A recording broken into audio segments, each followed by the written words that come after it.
Welcome to this CAG webinar. My name is Verena Menek. I'm a professor at the University of Manitoba. I'm also the Vice President of CAG, and I will be moderating today's webinar. And bienvenue à nos collègues francophones. Before I introduce today's speakers, I just wanted to say a few things. First of all, let me remind you of the CAG conference, which is coming up October 22nd to 24th in Regina, Saskatchewan. So make sure to save those dates, and I hope you can all make it to Regina. The call for abstracts is out, and the deadline for submitting abstracts is April 15th. Second, I want to note that this CAG Webinar Series is a way to feature individuals who received a CAG award last year. And so I would encourage everybody to go to the CAG website to check out the list of the many awards that CAG hands out, some of them each year and some of them alternate every second year. And I would encourage everybody to nominate worthy individuals. The deadline for the applications, for the nominations, is June 1st. So this is a really great time to think about potential nominees and get going with the nominations. Lastly, just a couple of housekeeping issues. Your microphones will be muted during the presentation so we don't get echoes or static. If you are calling in via phone, could you also please mute your phone? If you do have questions or comments, please type them into the chat box that should be appearing on the right-hand side of your monitor. If it does not, at the top of the monitor there is a bubble, and if you click on that, you should see that chat box coming up. I will be looking at those questions or comments, and we'll save them for the end of the presentation. So with those introductory comments, I'm delighted to introduce the speaker of this webinar, Dr. Marie Beaulieu, who was the recipient of the CAG Award for Contribution to Gerontology in 2019. Dr. Beaulieu is a professor at the School of Social Work at the University of Sherbrooke. Since November 2010, she has held the position of research chair on mistreatment of older adults, financed by the Quebec government. And also since July 2017, she's co-directing a center affiliated with the World Health Organization on age-friendly communities and countering mistreatment. So with that, I will turn the microphone over to Marie.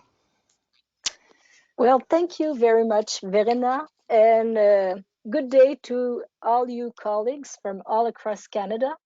It's a real pleasure to be able to share with you some thoughts that are built on 36 years of practice in the field of research regarding elder abuse, which we now call mistreatment of older adults.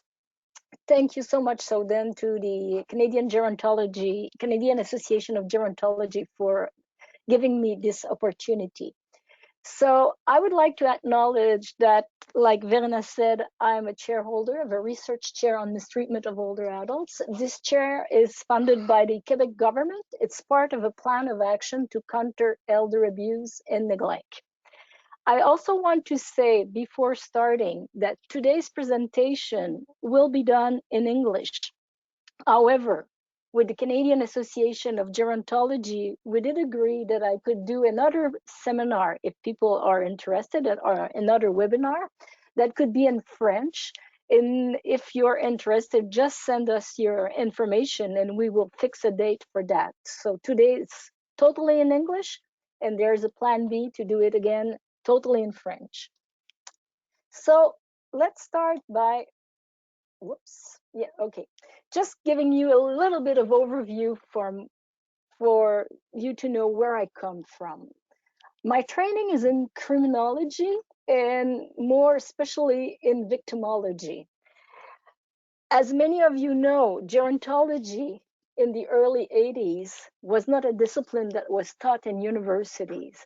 So we were a bunch of people interested on working with older adults or working on issues relating to aging. And we had to come from different point of views.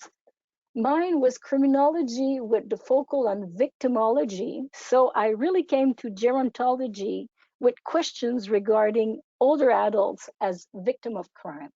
So when I finished my master's, I was employed as a research professional at the International Compared Criminology Research Center that's at University of Montreal. And the first study I came across was one that was a quantitative study on with major cities all across Canada. And we were looking at fear of crime, but also at confidence in the justice system all across Canada. And the big surprise for me was that older adults were very different than the other respondents. They were sometimes expressing more fear of crime, while in fact they were less victims, but also they were expressing much more confidence in the justice system. So just there was kind of a few beginning of questioning for me, saying, okay, they're different. I would like to know why. A few months later, in 1987, the government of Quebec decided to have a first government committee on mistreatment of older adults. And I was hired as a research professional. And then I went for a series of the in-depth interviews with older adults, talking about what they saw in mistreatment, how they reacted when they were going through or when they were witnesses. So it really gave me the feeling that there was a lot to do and that it was actually very pleasant to be in discussions with older adults. And that is important because you will see further down that a lot of the work I've been doing is qualitative research because it gives me that possibility of contact, but also going through the meaning of people who have experienced aging, in some cases also that have experienced fear of crime or victimization or mistreatment. So I decided to do a thesis, and it's on mistreatment of older adults in care settings. So I was looking at nursing homes when I started. And that thesis being finished, I just started my university career. I started it in University of Quebec in Rimouski, and now I'm at University of Sherbrooke. I arrived in 2001, and I'm at the Research Center on Aging. At the bottom of the slide, you can see all the topics I've been covering. Like in 28 years, you can cover quite a lot. So I'm interested in definitions. I'm interested in prevalence. I'm interested in dynamics of elder abuse. I've been looking at different settings. It can be home care settings. And now we're working more and more on assisted living, also community approaches, and community building is really important for me regarding ways of preventing elder abuse or mistreatment of older adults, and so on. So you see all that list. Maybe to say that one of the topics that I've been addressing in the past few years is in link with the Quebec Plan of Action to counter mistreatment of older adults. In French, we say bien-traitance. In English, it's very difficult to translate. So we call it more like a wellness care approach. So this is not only the contrary of mistreatment, it's really thinking in a broader approach, everything that can be done to be actually in a better position of care with seniors. Now I'm involved as a researcher or an expert with different type of governments, Quebec, Canada, and also on the international scene regarding public policies. And I've been involved especially in one of the MIPA revision. MIPA is the Madrid International Plan of Actions on Aging, and it's important because we will see in a few slides that it's really set the scene regarding the importance of states to make commitment to counter mistreatment of older adults. I'm the chairholder, like I said. I'm also participating in the open-ended working group on aging at the United Nations. And what is quite interesting here is when I'm there, I'm not a scientific, well, actually, I always am a scientific, but I'm there with another hat. I'm there because I'm part of an international NGO, which is the International Network for Prevention of Elder Abuse. And this work is really important to me. We will be having the 11th meeting next April. So it's going to be 11 years that we're working on looking at rights of older adults and asking the question, do we need a specific convention to address and protect the rights of older people. And finally, like Verena said, I'm the co-director of a WHO Collaborative Research Center. So let's jump into mistreatment of older adults. Well, we did major progress since the 1970s. And for me now, the glass is more than half full. We have to remember when the first scientific paper was published, it was in 1973, and it was standard. And it was called Dirty Work with Old Folks. Just the title is very abusive, actually. So it was really describing the conditions of mistreatment of older adults in institutions. There's an increased number now that we can see of very high level publications like many scoping reviews, systematic reviews, meta-analysis, and all that type of high level publication really arrived around 2010, and it's increasing year by year. Just to give you an example, we are in the 6th week of 2020, and I just found this week at least 4 meta-analyses that were published this year related to our topics. So it really shows that we're there regarding the level of scientific knowledge. So we've been looking at definitions, the prevalence rate, and one of very important paper was actually published in 2017 by Wang Jinyang and a team. And Wang Ji is a Canadian fellow. He's working for WHO now. And it was looking at a systematic review of prevalence study all around the world. And he said, he was the first one to say that each year, one older adult out of 6 living at home is the target of maltreatment or mistreatment. So this is really important. We also know more about risk factors, and we're looking at the risk factors not only for the older person who can be the target of mistreatment, but we know more regarding the importance of taking into account the environment and also the person who mistreats. And actually, the new studies are very clear on that.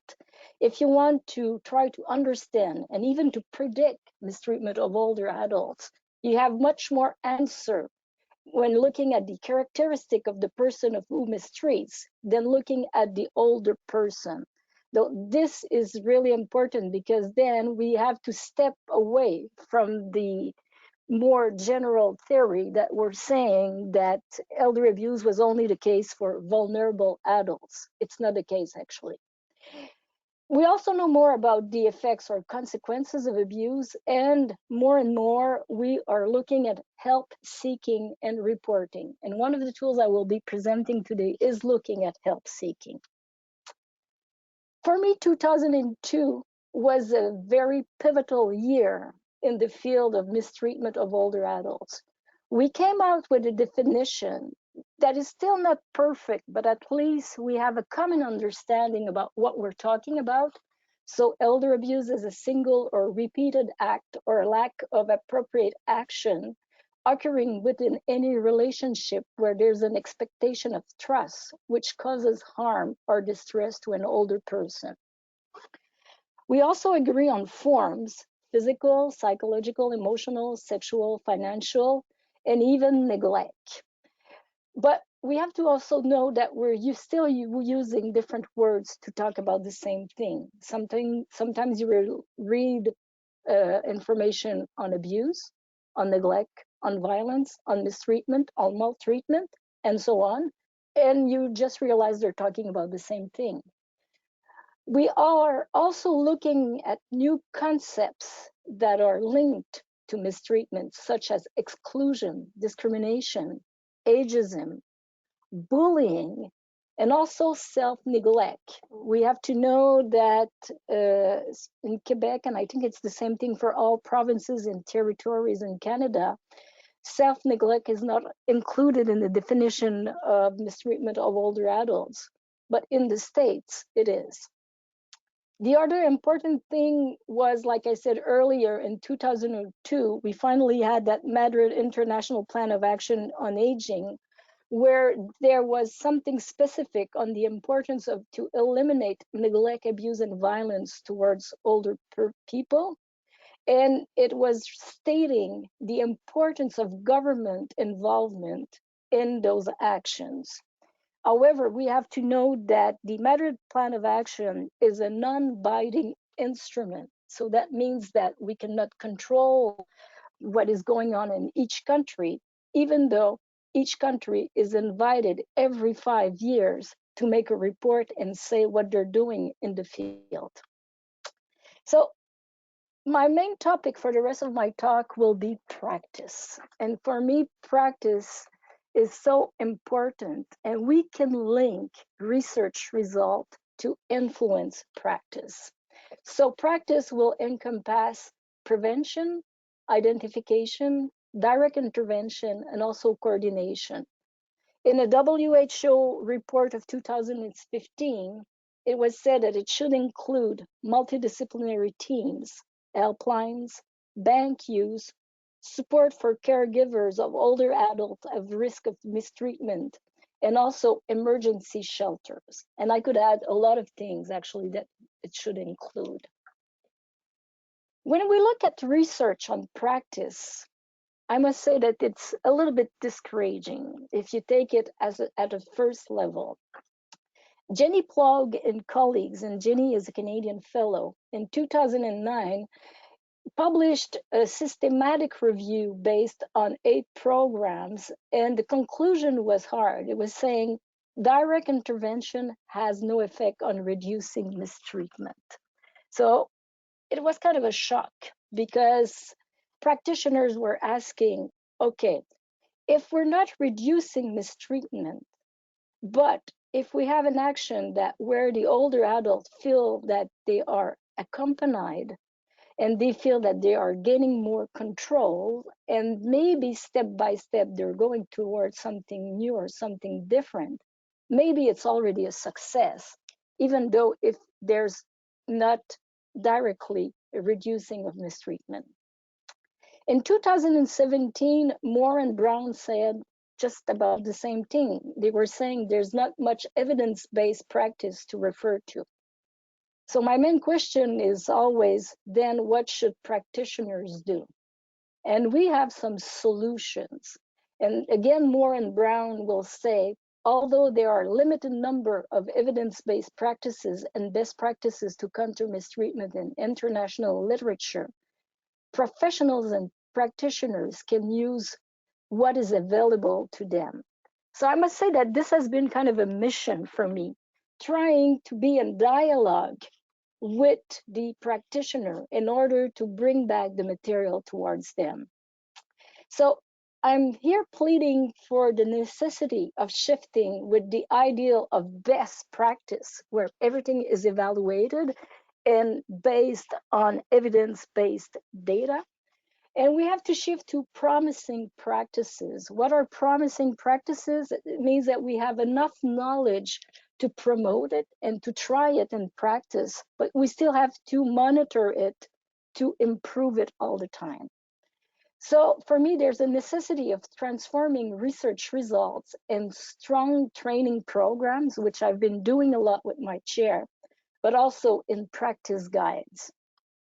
So what is a practice guide? Well, a practice guide is a publication that presents recommendations for practitioners. They can be based on reviews of research, the experiences of practitioners, and also on expert opinion. And I will be presenting 5 of those guides today that we did develop here at the research chair on mistreatment of older adults.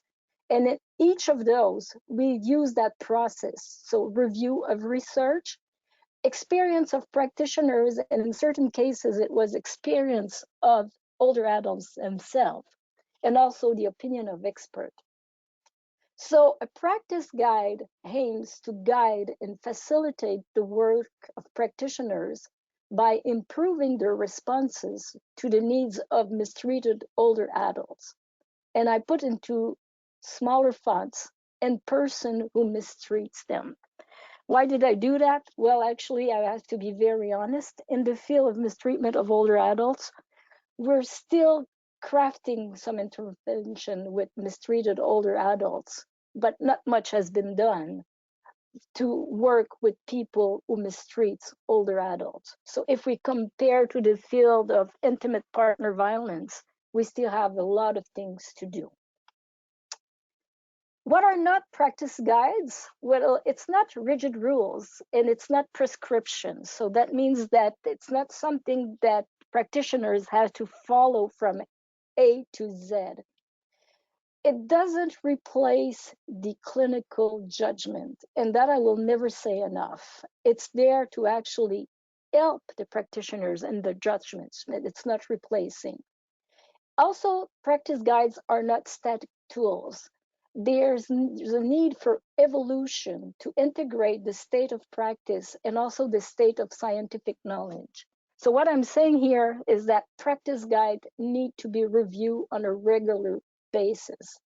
And each time those practice guides also call for an adaptation to the practice context and also to the culture. So let's jump into 5 practice guides. So I will give you an overview of the things we did at the chair. So I will start by the first one we did. So it was on ethical and psychosocial, sorry, there's a little mistake here, issues raised by practice. So what was it? It was the need of better understanding of the effects of the complexity of cases of mistreatment of older adults on practice. To be very honest, that research started because I had a lot of discussion with practitioners that were telling me it's so complex when I'm dealing with elder abuse that I don't know what to do. And I'm always not certain if I can really jump in or not, if I'm respecting the older person or not. So we did a few projects. The first one in the early 2000s was with social worker and also psychosocial practitioners. And after that, we opened and we included police officer, victim resource centers, public curator, which is the guardianship in certain provinces, etc. And the key findings was that the main problem for many practitioners was that balance between respecting the autonomy of the older person, who is still capable of actually making the decision for himself, and also protection. There was a need for better understanding how to evaluate the type of intervention to provide. There was also a need for practitioners to have a tool to capture the evolution of a case in order to adjust intervention. And we know that because cases of mistreatment of older adults are complex, it's often a long period of intervention. So there's steps. There can be things that actually are moving forward, and sometimes you can feel that actually we're just getting a few step backs to after that jump again and move forward. So they were really asking how to capture the evolution of a case to adjust the intervention. They were also saying we need better support in organization. And I put loneliness on my slide. What I mean there is a lot of time practitioners were telling me, I feel alone in those cases, and this is too heavy for my shoulders. So they asked for decision-making tool that was not a psychometric decision-making tool. A psychometric would be with things actually where they have to check marks. So they said, no, we want to be accompanied in making decision. So that's why we developed the first tool that was published in 2010, which is in hand, and it's an ethical decision-making framework. And thank you to the NICE network, we were able to work in French and English all across Canada with this tool, and they published it. So what's the content of that tool? Well, it sets the context of mistreatment of older adults. And it's very clear about all the things we have to do in the initial assessment of the situation. And the initial assessment of the situation is not only looking at the older person, it's looking at its living environment, it's looking at the family or friends that are around. It's also looking at what we know or what we would need to know on who is the person who mistreats. So there's a framework that I will present to you in the next slide. And then there's 3 scenarios of practice. The best scenario, no surprise, is number 6, to support. But actually, in certain cases, it is totally correct to suspend the follow-up. And these cases are when the older adult is capable of decision making, they're not under curatorship or guardianship, and they're asking you not to do anything. And if the practitioner continues and pushes too much, there's a risk of losing everything. And the final scenario is formal protective intervention. So that's cases where there's a need to react quickly. It could be going to the hospital, it could be calling the police. In certain cases of conjugal violence in older couples, it has been also starting divorce process. So here's the framework. And all the booklet explain each of the little box of this framework. So you see that here the model really starts with a question. Does the senior have decision-making capacity? And this is pivotal because if a person has decision-making capacity, we always have to follow what they want and respect their rhythm, which can be a challenge for certain practitioners.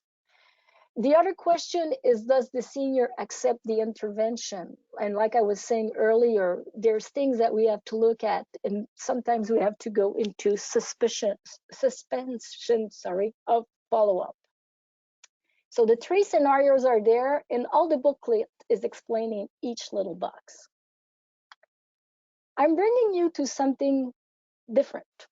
The second practice guide that we worked on was based on a research project where it was teamwork in countering mistreatment of older adults.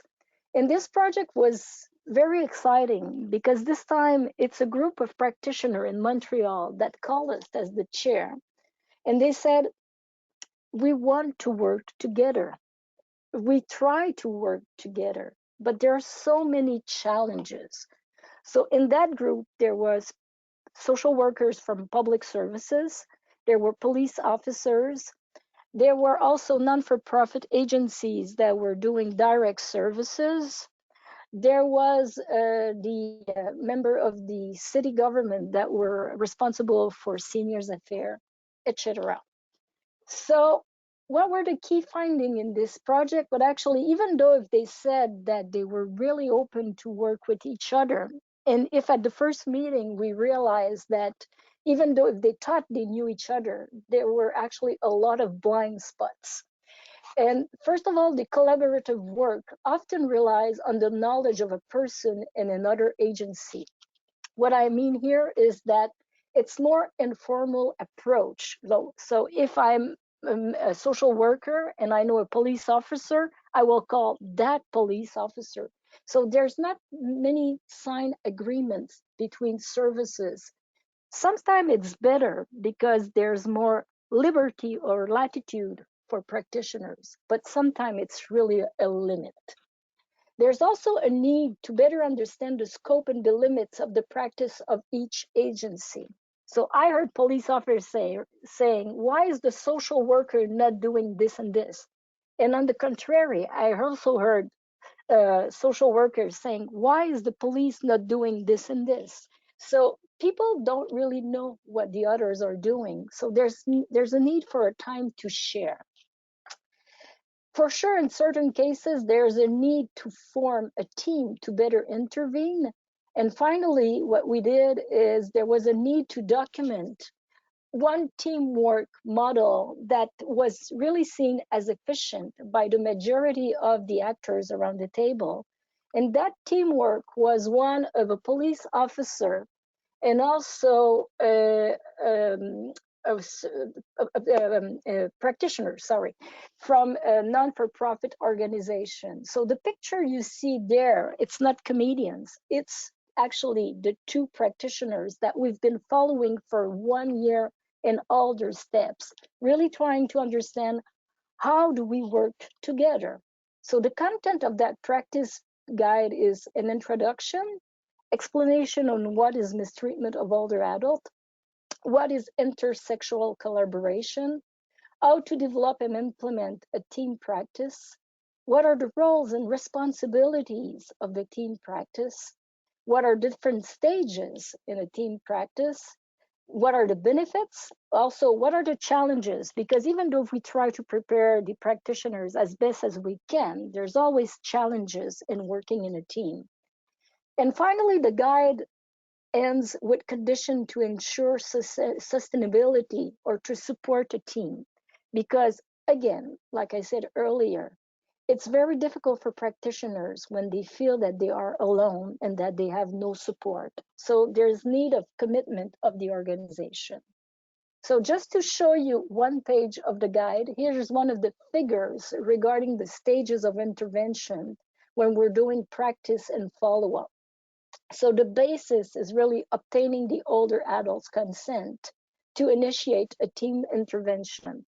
And a lot of time, practitioner will say that's where we will get into confidentiality issues. So one of the ways to consider that problem is if you can go at 2 at the first time, it's great. If not, is really asking the person as quick as possible, or do you agree if I come again with other practitioners and we will be as a team? So then it's the planning of the first contact with the older adults. It's the carrying out the first initial team action. It's contacting other resources because a lot of times there's a need for other practitioners and supporting. So each of these steps are explained in the guide. The other project I want to talk about has been a big project for us at the research chair. It was in 2013 when we received a grant from New Horizons for Seniors. And it was actually $750,000, which is a lot of money in social sciences. So we wanted to develop a police intervention model based on existing practices and also on innovation.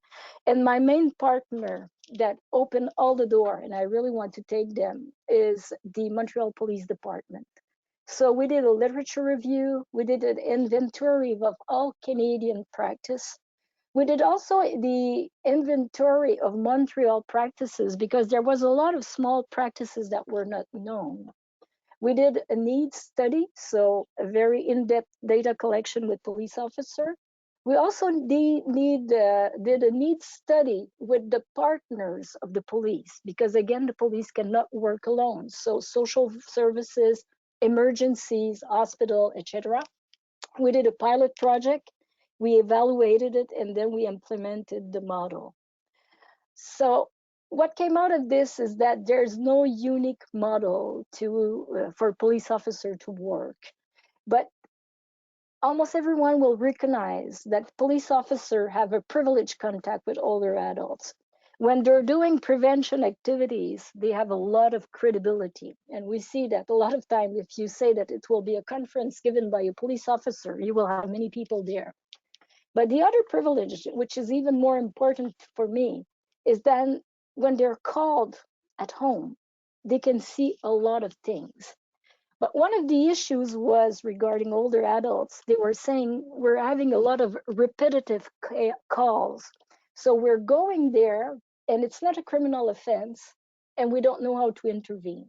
So that's why in our model, we developed a specific report that they had to fill in to be certain that each case of older adult that seems a little bit of with a problematic, they had to refer it to other services. And that worked pretty well. And actually one of the effect of that was that there was a reduce in the number of repetitive calls. We also saw that there was a need for basic knowledge for all officers. I have to say that certain officers who were pretty young, like when you're 22, 23 years old, all you know about aging is probably the contact with your grandparents. So at that time, there was no training at the police academy. Now, as a result of this project, there's a training on elder abuse at the police academy. There was also a need for champions, so we had to identify champions. There was a need for commitment of all levels of administration. And like I said earlier, police cannot work in silos, so a need for collaborative approach.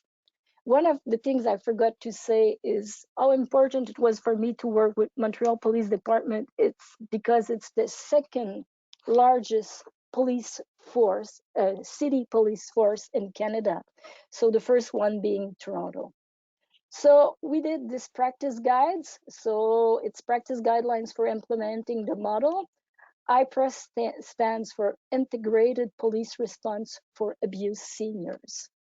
And this guide contains an overview, definitions, general data on aging, mistreatment, and police practices, but it's really presenting the model, and we're presenting different steps that other police services can use if they want to develop their own model. So we know pretty well that our model is for a big city, but we're certain that certain parts of it can be actually taken for smaller services and adapted. In the appendix are different help sheets to do the analysis and the evaluation. So this is the model. So intervention areas are prevention, detection, response to calls for the frontline police officers, follow-up, and also investigation. On the left side, you see there's a need for guiding and coaching of the practice. So we had to have our champions there, and we had to have strong management communication. The Montreal Police Services is 6,000 officers. See, if you don't have strong communication, it won't work.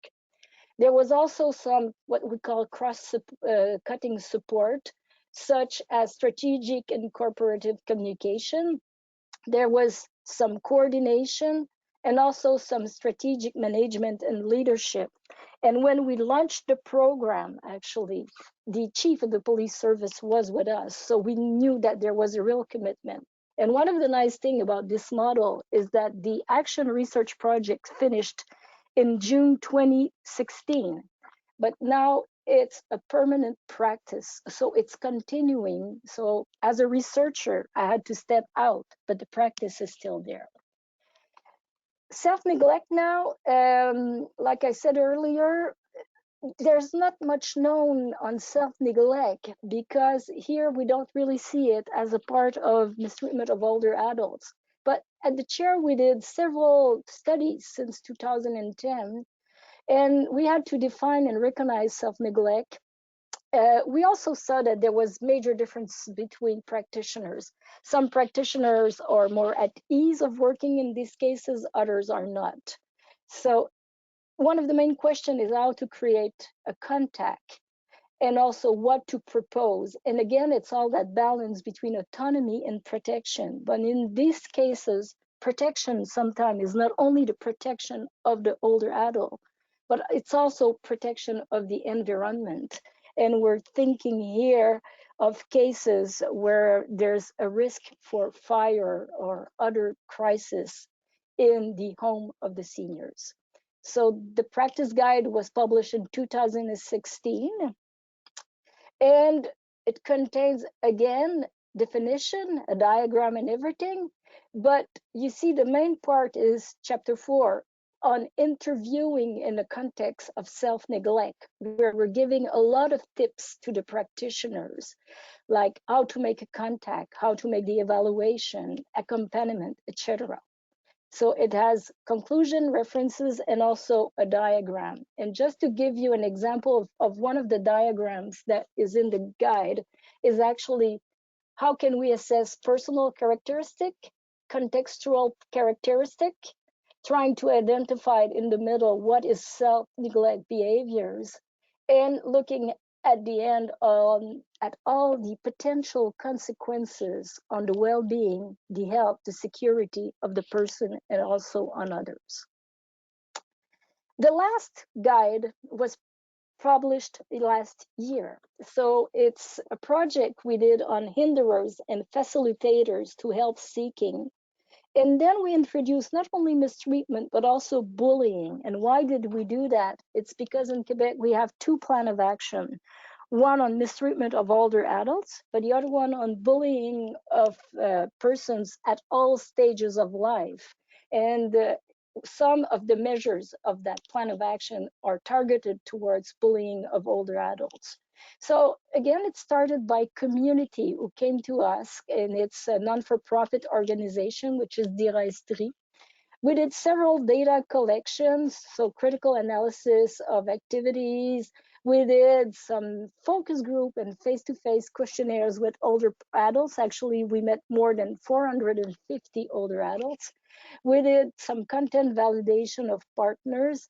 And actually, there's a thesis made out of this research, which is looking more with a phenomenology approach at what is the experience of older women who went through mistreatment, and how do they talk or not talk about it to other people, and how do they or they don't ask for help. So what we find is people are confused regarding mistreatment and bullying. They don't know what are the differences, but they are quite capable of doing some identification of hinderers and facilitators, and they can view themselves as a target, but they also can view themselves as a witness of a situation. And because we were working with a non-for-profit organization that does some activities, we realized that there was different needs. Some people who are preparing the content of the activities need some material, and the people who facilitate the activities need other material. So this practice guide is kind of a two-in-one.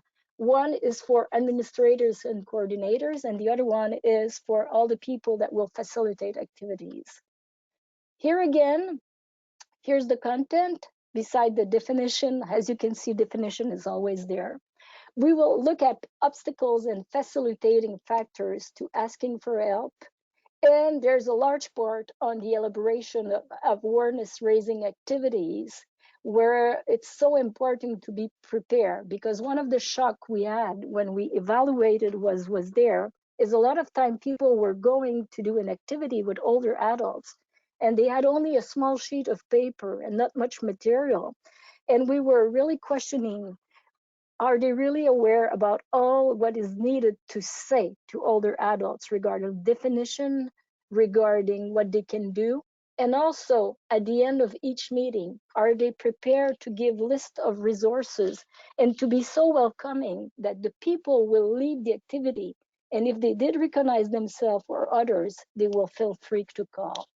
So here, as an example of this practice guide, I put here a sheet presenting the obstacle and the facilitating factors, both as a target, but also as a witness for older adults. So in conclusion, and I think I'm right on time, I was trying to find a conclusion to be more scientific, and I decided to think about what type of a researcher am I, because I have so much pleasure working with knowledge transfer, training, working with government and everything. So I went back to a text by Bourarwal, and he's actually having a type of a typology, which he's having 4 types of sociologists: the professional sociology, the critical sociology, the policy sociology, and the public sociology. And you can see by what is written under each of those types, there's good sides about each, but there's also flip sides about each. When I think of myself, I love to be in discussion with professional sociologists. So I'm not a practitioner, but actually being in contact with practitioners and older adults is so important. I love critical sociology because it makes you think and take a step back. But in my day-to-day activity, I'm more a policy sociologist or a public sociologist, because communication is important, to be pragmatic is important. What I do, I need to find relevance. I want to work with designated publics, and for me, the dialogue is really important. And to finish, all the guides that I presented to you are available on the website of the research chair. So you see here an address on this slide. This is very important to take it and mark it down. The website is fully bilingual, so even if the title is in French, you will see an English button at the top, and you go and all these material can be downloaded, and also many other things can be downloaded there. So please feel free to visit us. I just want to say that we're working again on a practice guide. This time it is more for volunteers involved in the field of mistreatment of older adults. So for me, it will be a way of working for many years. I think it's so important to connect research to practice. So thank you very much for being here, and it's now time for discussion and questions. Thank you so much, Marie, for this really informative, interesting presentation. As I mentioned, if you have any comments or questions, please type them into the chat box on the right-hand side of the monitor. And we've had a comment here that I'll take in two pieces. The first piece, and this is from a geriatric dentist. The first is that I guess as people who deal with oral health issues can actually see signs of abuse. That's one piece, and maybe you can comment about that in terms of just how do you identify those signs of abuse. And then secondly, as the person says, there's the elephant in the room that has to do with poor oral health. And if I were to interpret the comment is in a sense in terms of neglect, that poor oral health is so important, yet could be when it's not done properly or not done at all, could be neglect. So if you could comment on that. So perhaps talk a little bit about the how do we identify abuse, and can oral signs around the mouth be one of those ways to identify it, and secondly around the oral health issues and the neglect in that case. Yes, thank you for this question. I dream of the day I will be doing a project with dentists, actually. I've been working, like I say, with social worker, police officers, and other type of practitioners, and even physicians, but not dentists. And I do think that dentists, as they have a critical role, and they see things that we don't see, because not many of us have access to the mouth of seniors. So what are the different cues regarding mistreatment of older adults? Well, for many years in research, we were talking about general indicators. More and more, we tend to look at indicators per type of abuse or mistreatment. So physical abuse is probably the easiest to see when there will be some marks or a broken limb or something like that. But actually what we're talking here is probably more for dentists. Maybe it could be abuse because we could see broken teeth and things like that if somebody was hit on the face. But I think that actually what you call the elephant in the room is so correct. There's not enough intervention regarding oral health. And I heard a few months ago our minister responsible for seniors here in Quebec saying that she wanted to actually go for a program because she was very concerned about the oral health. And I think that's probably an international problem. What do we actually provide for seniors regarding oral health? Um, in many services, well, actually, what practitioners told me, especially in nursing homes, that it's not on the priority list for certain type of care. So we still have a lot to do in that field. And I know that some dentists have been working on detection tools. So maybe I could look at those and make a link with the person to send that material. Great, thank you so much. Here's another question. To what extent have the guides that you were talking about spread to other provinces? And or if not, if they haven't spread yet, what is the plan for getting them out there? Yeah. Oh, it's all the question about dissemination. Well, Yes. Certain guides have their life of themselves. Like I was saying, the one with NICE, the first one that we actually, so it was prepared by the chair, but NICE was really helpful in doing publicity around it. It's been spread around quite a lot in all Canada. I know it's been implemented in certain services in British Columbia. It's been actually also put in place in Wallonie. Wallonie is the French part of Belgium, where it's now a regular practice tool over there. So they adapted it to their context and they're using it. So I would say for in hand, it's very well spread. For the others, we did a lot of conferences. We're doing a lot of training. It's the basis of training for us. So we are disseminating, for certainly putting it freely on a website. And sometimes people are asking me, why don't you sell them? And my answer is I'm not there to, I'm not looking for money. I'm looking to have some influence on practice. So I prefer to give them freely and actually talk about those quite a lot. And a lot of times we're having emails of services saying, can we use them? Can we actually copy them? And all the time I will say, yes, go. It's so important. When I'm looking at the practice guide that I talked about earlier, so the one that was published last year on indorers and also facilitators, we realized after finishing the practice guide that there was a need to produce a sheet on those factors for facilitating ourselves some discussions with seniors association. So we're invited a lot of times to go and give talks. And now it's part of the material we're giving at the end of the talk, because what we know is a lot of time when you give a talk about mistreatment of older adults, there will be one or a few people in the room that will recognize themselves. So we have the responsibility of being able to welcome those people and give them some material and encourage them to ask for help. Because a lot of time in the nonverbal, we will see that they recognize themselves, but they're not ready for actually talking about it.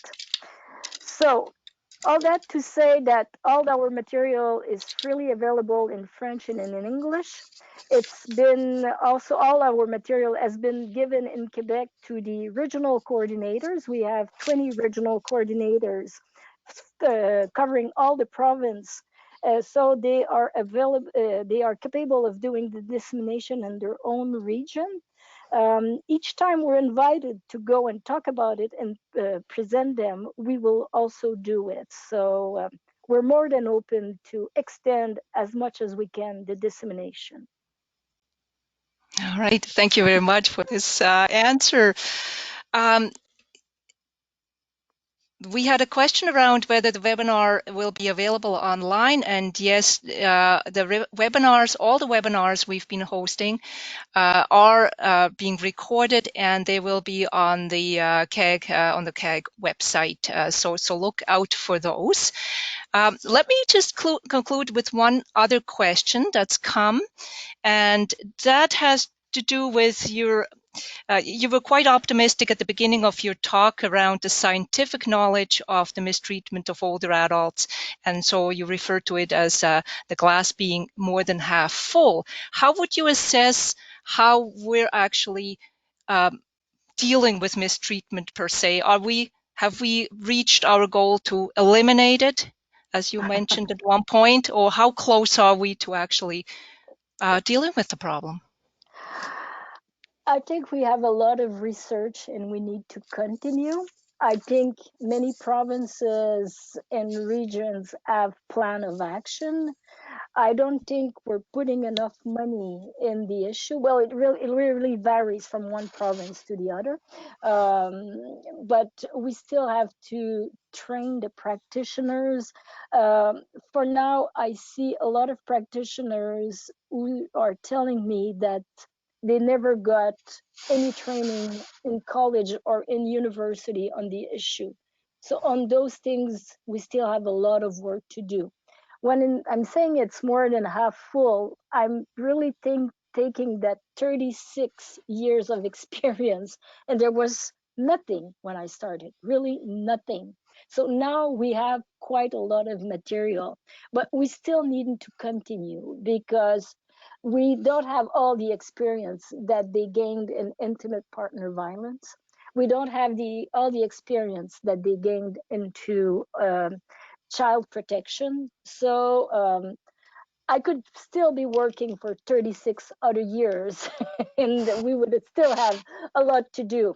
But at least something is moving and now we're talking about it and it's no longer a taboo subject. So for me, this is a big win. All right, thank you for that. And the optimism, that is wonderful. Again, thank you so very much for doing this webinar. We're getting to the end of to the hour here, Central Time. It's almost noon. So in closing, just let me note that our next webinar is on March 26th with Dr. Hannah O'Rourke from the University of Alberta, who was awarded the CAG New Investigator Award in 2019. And the title of her webinar is From Contact to Meaningful Connection, Challenges and Strategies in Research to Address Loneliness Among People with Dementia. So I hope you can make it, and also please keep your eyes open to other webinars that are still coming up. And then again, to note that all the webinars are being uploaded onto our CAG website. With that, have a wonderful day, and I will close the webinar now.